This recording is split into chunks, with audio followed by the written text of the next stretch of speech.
Hello दोस्तों, मैं हूं रजनीश कुमार। आज आपके अपने YouTube channel quick IQ study में स्वागत करता हूं। आज का जो क्लास है एयरफोर्स XY का 11वां मॉक टेस्ट कराया जाएगा। 10th तक मॉक टेस्ट हो चुका था, जिसमें हम आपको 129 प्रश्न भेज चुके हैं।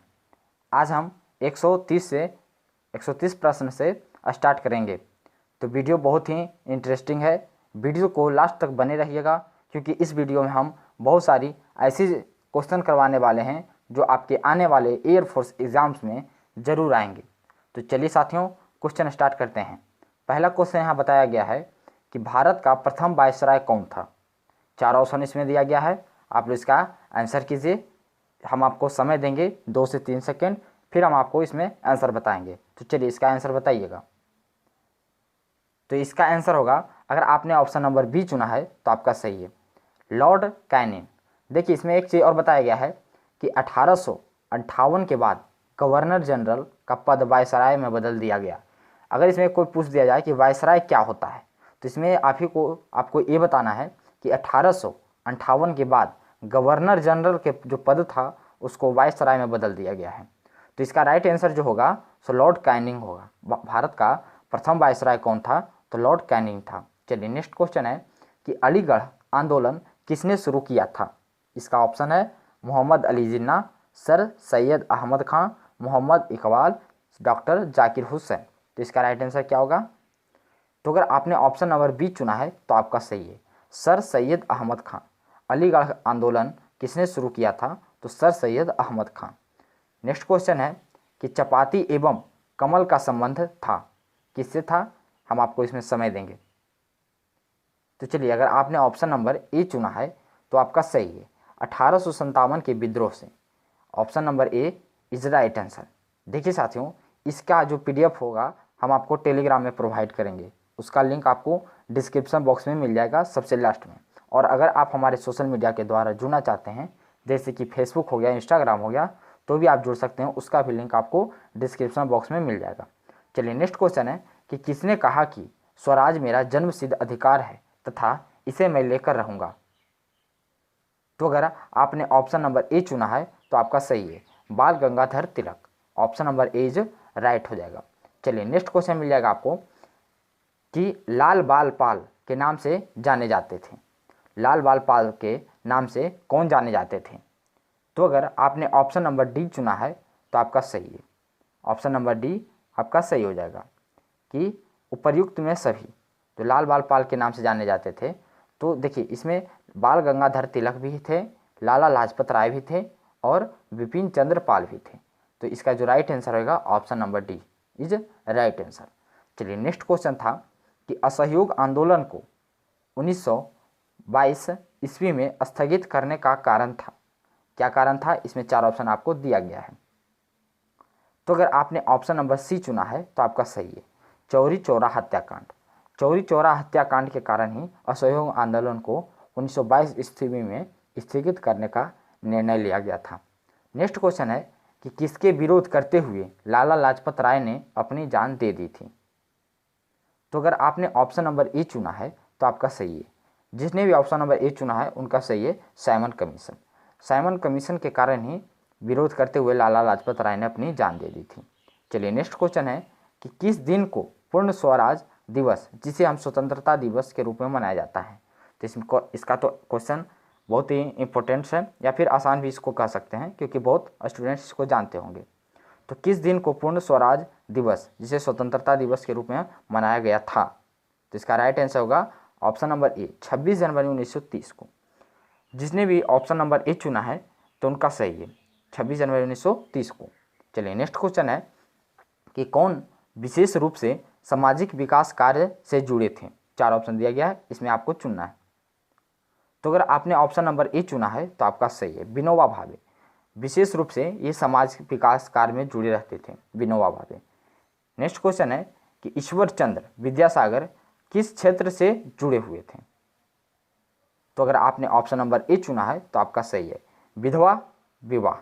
विधवा विवाह से ईश्वर चंद्र विद्यासागर जुड़े रहते थे। नेक्स्ट क्वेश्चन है साथियों इसमें कि भूदान आंदोलन की शुरुआत हुई थी। 4 ऑप्शन दिया गया है। ऑप्शन है उत्तर प्रदेश, आंध्र प्रदेश, बिहार, हरियाणा। तो अगर आपने ऑप्शन नंबर बी चुना है तो आपका सही है, आंध्र प्रदेश। जिसने भी आंध्र प्रदेश से आंसर किया है उसका सही हो जाएगा। भूदान आंदोलन की शुरुआत आंध्र प्रदेश से ही हुई थी। नेक्स्ट क्वेश्चन है कि प्रथम गोलमेज सम्मेलन 1930 में कहाँ हुआ था। 4 ऑप्शन दिया गया है, मुंबई, पेरिस, दिल्ली, लंदन। इसका आंसर क्या होगा?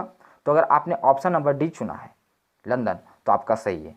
प्रथम जो गोलमेज सम्मेलन हुआ था 1930 में, वो लंदन में हुआ था। देखिए यहाँ 2 क्वेश्चन बन सकते हैं कि प्रथम गोलमेज सम्मेलन कब हुआ था, तो 1930 ईस्वी में हुआ था।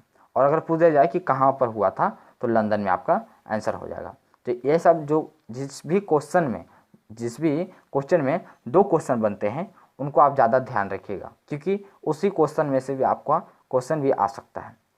चलिए नेक्स्ट क्वेश्चन है कि बांटो व राज करो की नीति किसने अपनाई थी। तो अगर आपने ऑप्शन नंबर ए चुना है तो आपका सही होगा, Lord Curzon. Option number A is right answer. Lord Curzon ने ही बांटो व राज करो की नीति अपनाई थी। नेक्स्ट क्वेश्चन है कि भारत में अंग्रेजी शिक्षा की शुरुआत की गई थी। तो अगर आपने ऑप्शन नंबर डी चुना है तो आपका सही हो जाएगा, Lord William Bentinck. Lord William Bentinck आपका राइट आंसर हो जाएगा। नेक्स्ट क्वेश्चन है कि भारत की स्वतंत्रता के समय इंग्लैंड में लेबर पार्टी, जिसे हम श्रमिक दल कहते हैं, तो लेबर पार्टी की सरकार थी, उस समय प्रधानमंत्री कौन थे? इसका राइट आंसर आपको देना है। तो अगर आपने ऑप्शन नंबर सी चुना है तो आपका सही है, Clement Attlee. Option number C is right answer. चलिए नेक्स्ट क्वेश्चन है कि टीपू सुल्तान कहाँ का शासक था। ये तो देखिए इंपॉर्टेंट क्वेश्चन है, और ये पिछले बार भी एग्जाम्स में पूछे गए थे, एयरफोर्स बाय ग्रुप में पूछा गया था। तो ऐसे क्वेश्चन इंपॉर्टेंट है, आप इसको ध्यान में रखिएगा। तो अगर आपने ऑप्शन नंबर ए चुना है तो आपका सही है, मैसूर में। टीपू सुल्तान कहाँ का शासक था? तो मैसूर का शासक था। चलिए नेक्स्ट क्वेश्चन है 146 नंबर में है कि हिंदुस्तान सोशलिस्ट रिपब्लिक एसोसिएशन की स्थापना 1928 में कहाँ की गई थी। 4 ऑप्शन दिया गया है, दिल्ली है, लाहौर है, अमृतसर है या कानपुर है। तो इसका राइट आंसर क्या होगा? तो अगर आपने ऑप्शन नंबर ए चुना है, दिल्ली, तो आपका सही है। हिंदुस्तान सोशलिस्ट रिपब्लिक एसोसिएशन की स्थापना जो 1928 में की गई थी, वो दिल्ली में की गई थी। देखिए यहाँ भी आपको 2 क्वेश्चन बनेगा कि स्थापना कब हुई थी, तो 1928 में, और कहाँ हुई थी, तो दिल्ली में। ऐसे क्वेश्चन को आप ध्यान में रखिएगा।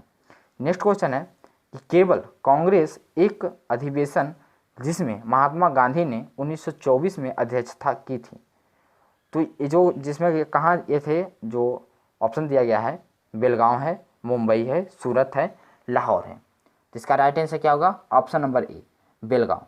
अगर आपने ऑप्शन नंबर ए चुना है तो आपका सही हो जाएगा कि केवल कांग्रेस की एक अधिवेशन जिसमें महात्मा गांधी ने 1924 में अध्यक्षता की थी, तो बेलगांव में की थी। चलिए नेक्स्ट क्वेश्चन देख लेते हैं कि सविनय अवज्ञा आंदोलन के समय भारत का गवर्नर जनरल कौन था। तो इसका राइट आंसर क्या होगा? Option number C. Option number C right answer, Lord Irwin. Option number C हो जाएगा आपका राइट आंसर। चलिए नेक्स्ट क्वेश्चन है कि 1857 ईस्वी में स्वामी दयानंद ने आर्य समाज की स्थापना निम्न में से कहाँ पर की थी। 4 ऑप्शन दिया गया है, लाहौर है, अमृतसर है, मुंबई है, दिल्ली है। तो अगर आपने ऑप्शन नंबर सी चुना है तो आपका सही है, Mumbai. Mumbai is right answer हो जाएगा हम कि 1875 ईस्वी में स्वामी दयानंद ने आर्य समाज की स्थापना की थी। चलिए नेक्स्ट क्वेश्चन है कि राजविलय नीति निम्नलिखित में से किसके द्वारा लागू की गई थी। यहाँ भी आपको 4 ऑप्शन दिया जाएगा, आप इसको देखिएगा। तो चलिए अगर आपने ऑप्शन नंबर डी चुना है, डलहौजी, तो आपका सही होगा। जितने भी स्टूडेंट ऑप्शन नंबर डी किए हैं तो उनका राइट आंसर हो जाएगा। चलिए नेक्स्ट क्वेश्चन है कि भारत को ब्रिटेन की और संपत्ति के अपवहन का सिद्धांत किसने प्रतिपादित किया था। ऑप्शन है गोपाल कृष्ण गोखले, दादा भाई नौरोजी, सुरेंद्र नाथ बनर्जी या लाला लाजपत राय। तो अगर आपने ऑप्शन नंबर बी चुना है, दादा भाई नौरोजी, तो आपका सही हो जाएगा।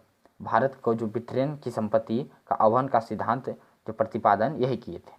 नेक्स्ट क्वेश्चन है कि बंगाल की एशियाटिक सोसाइटी के प्रवर्तक थे, यानी कि बंगाल के जो एशियाटिक सोसाइटी के प्रवर्तक कौन थे।